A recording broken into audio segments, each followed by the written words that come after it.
Good morning po sa lahat mga trops. Panibagong araw at panibagong vlog na naman tayo. Panibagong trabaho syempre. So yun nga, kahapon nga napinis natin ang mga bintana. Ito, tapos itong sa harap na to, tapos itong nandito sa may kabilang side. Ayan. Tapos ito yung poste na para hulugan dito. Yan yung nagawa natin kahapon. Ayan. Bali yung bakod na ipinapagawa niya dito. Ayan. Ito yung bakod hanggang dun sa may likod ng swimming pool. Yung mga traps. Babakuran yan pero hindi naman ganun kataas mga katraps. Ano lang yan, 3 patong yung bakod nyan. 3 patong yan para pag tinambakan magiging kapantay nga nung sa may taas nya.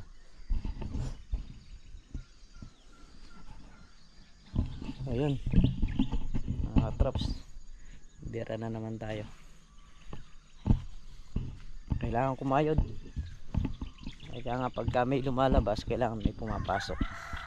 Hindi po pwedeng may lumalabas lang, diba? So ito na, mahagod na rito. Ito yung extension.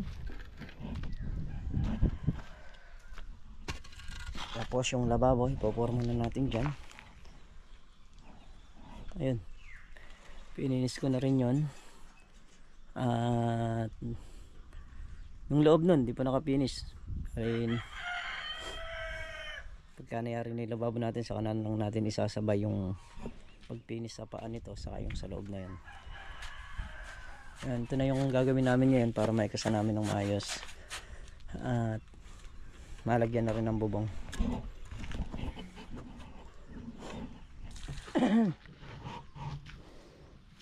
Yun, natanggalan na ng tambak na parang Carlo dahil sobra sobra. Ito inaasinta natin, ano pa yan, 2 patong pa para maiangat natin dun. Tapos popormahan na rin natin yan mga katrops para mailagay yung lababo. Yun na lang naman yan, saka bubong na lang nito. Yan.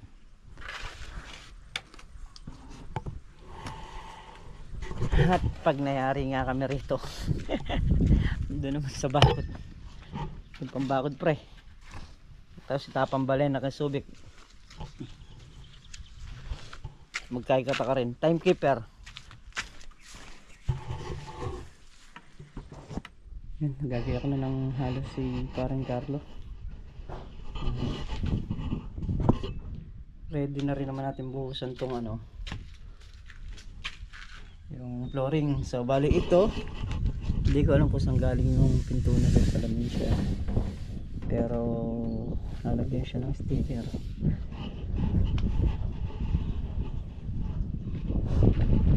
Para dito sa pinto natin.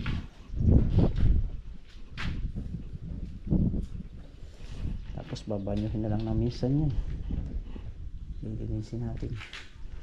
Pagka nalinis na saka natin iabang yung sa kisame.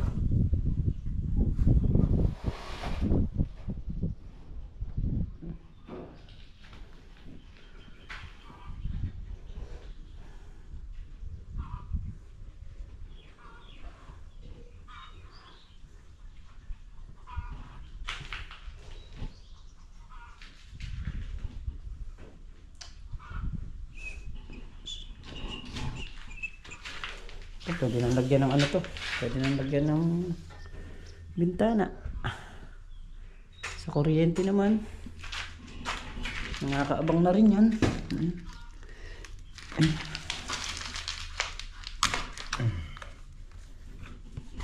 Hilahin na lang yan doon sa taas, lalagyan ng kuryente ron, tapos hilahin na lang dahil may igsi lang naman yan, kaya madali lang batakan ng kuryente ano? Ayun lang naman oh.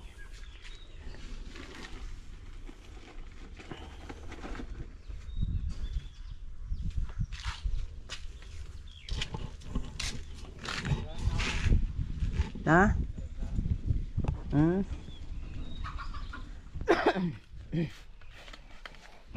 So ayun mga traps, kami mag-uumpisa na dito sa aming ipo-flooring para nang sa ganun eh kami makalabas dahil meron daw kami pupuntahan na isang kalamansian at nagpapatanong kung ano yung pwedeng gawin din sa kanyang kalamansi. So tingnan natin mamaya. Malapit lang din daw dito. Ito na, nakarete na paring Carlo.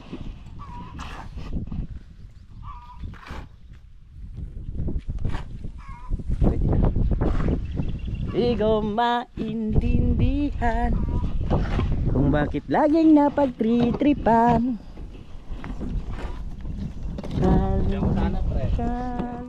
So yung mga traps, ginawa natin yung sa may lababo. Ganyan lang siya kalaki. Yun lang yung ilalagay natin.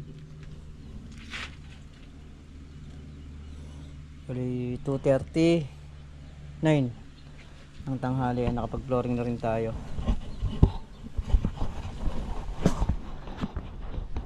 So yan, ano lang to, buhusan na lang, tapos pagkaring buhusan okay na. Ayan, tapos yun, kakasa na yung tubo na tubig papunta rito. So yun mga traps, ito yung karugtong ng ating vlog. Bali gawa ka na ng ano niyan pre, 6 na gawin mo magkabila. Ayun nga, at naglagay nga kami ng ano, naglagay nga kami ng sanepa ayun sa taas.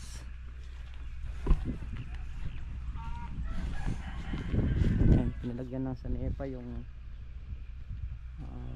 bubong paikot.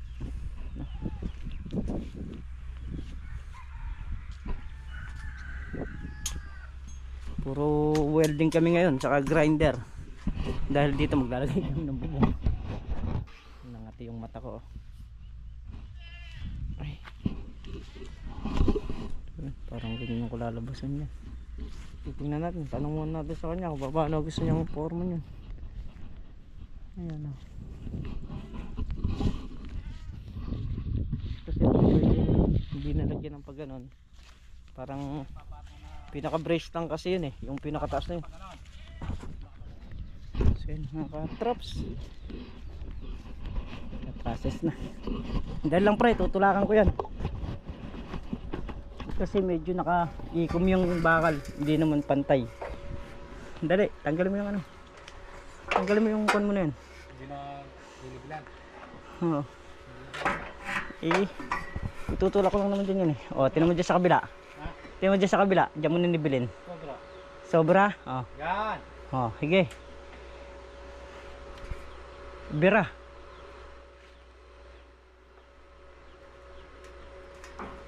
Angat mo pre, angat mo.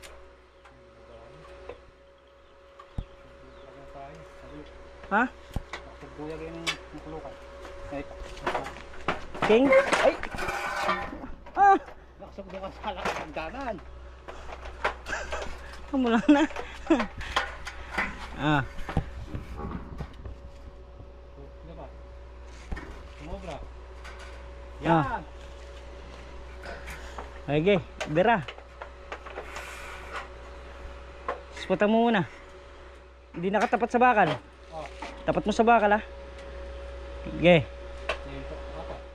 Ah. Okay.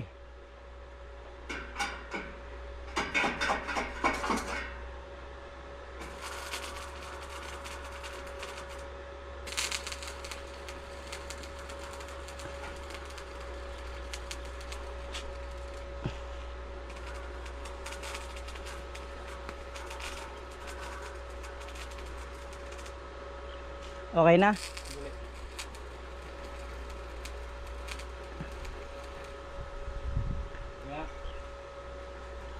Ayun.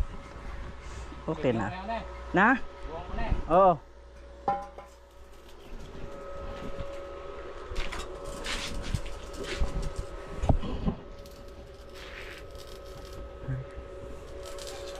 yerohan din kasi yan mga katrops, para may hulog nga.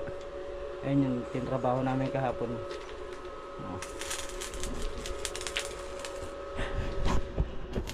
Yung mga sanepa na yan, yun na lang talaga. Ito na lang. Tapos pagka nangyari ito, ano pa, kesame, yun, okay na nun. Pwede nang pumasok yung kanyang tauhan dito, yung nag-a-apply sa kanya. May matitira na. Ay, tubig pa pala. Bagay yung tubig, madali lang istila rito yung sa gilid.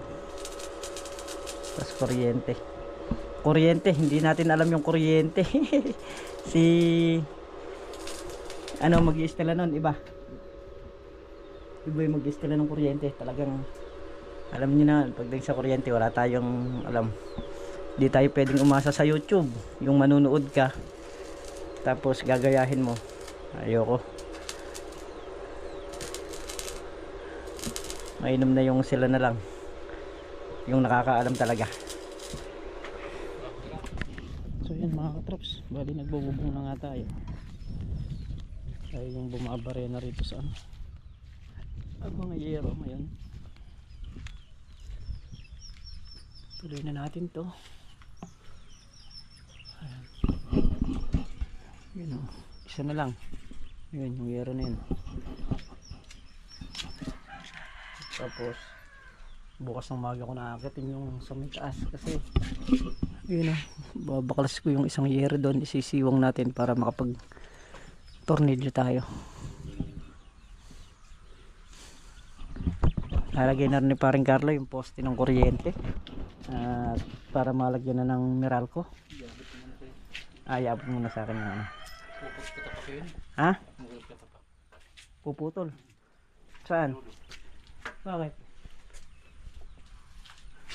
Ka puputol? Sobra. Ano sobra mo? Na? 90 lang yan. Let's go, dira. So ayun mga katraps, dahil tapos na nga tayo sa pagyeyero, tubero muna tayo ngayon. Stilan natin ng tubig yung papunta ron. Yung ginawa nating bahay na yan. Ito yung mga PVC. So kukuha yan dito, papatakbo ron. Nakakatraps, ayun si paring Carlo, hinuhukay yung paglalagyan ng kuryente kasi doon itatap yan, papunta naman doon. So yan, let's go. Pagdudugtong-dugtungin ko lang naman to, tapos isang gripo lang doon.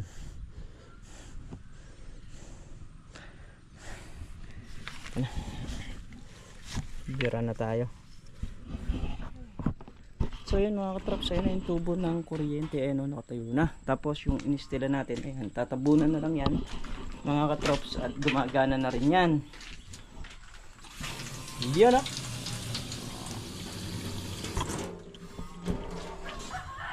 So ganyan lang yung style na gusto nila. Kaya kung ano lang yung pinapagawa ng may-ari, yun lang yung gagawin natin, diba? Tapos ito okay na. Ayan o, nakabubong na rin o. Oo. Simple pero rock. Bali ang kuha lang natin to yung bakod. Babakod tayo rito na 3 patong mula dito, ayan, dyan hanggang doon sa may swimming pool na yan. Babakuran yan. So bukas ang harapin muna namin pala, tatambunan to, bubuhusan yung poste, tapos magkikisame. Kisame tayo bukas mga traps. Yun na lang ang huli. So bago tayo magkisame, kailangan yung kuryente naka abang na para alam ko kung saan ko pararaanin din. Kakape muna tayo mga katrops. So yan, muli mga katrops, hanggang dito na lamang ito simpleng video. At syempre lubos ako nagpapasalamat sa inyong lahat sa pagsuporta nyo at sa hindi nyo po iniiwanan ang channel natin. Ayan, ingat po kayo palagi mga katrops. Sana po kayo naroon. Bawi po sa lahat.